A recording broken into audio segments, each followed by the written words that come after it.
নমস্কার বন্ধুরা, কেমন আছো তোমরা সবাই? আজকে আমি একটি ছোট্ট ব্লগ বানাচ্ছি প্রথমবার। তোমাদের ভালো লাগলে লাইক কমেন্ট করো, শেয়ার করো। আজকে বৃষ্টিটা দেখে মনটা খুব আনন্দ হচ্ছে এত গরমের পর। তো আজকে মাকে বললাম একটু খিচুড়ি বানাতে, মা বলল হবে না। তারপরে মাকে বললাম একটু বেগুনি করতে, মা বলল বেগুন নেই। সেই জন্য মা বলল আমি কুমড়ো ভাজা করছি, এটাই খা, ভালো লাগবে। তো এই যে মা তেল গরম করে নিয়েছে, কুমড়ো ভাজা পুরো রেডি হচ্ছে। আর আমাকে অফিসে যেতে হবে, সেই জন্য আমার লাঞ্চ তো 10:30টায় কমপ্লিট হয়। তোমরা কখন কখন লাঞ্চ করো, কি কি লাঞ্চ করছো আজকে আমাকে জানিও কমেন্টে। আর এখানে মা কুমড়ো ভাজাগুলো সব রেডি করে নিচ্ছে।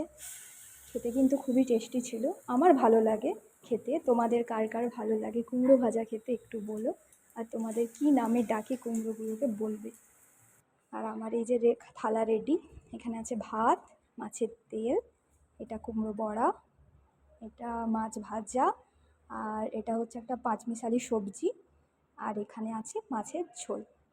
তো সকালে এইটুকু খেয়ে আজকে চললাম, পরে আবার দেখা হচ্ছে তোমাদের।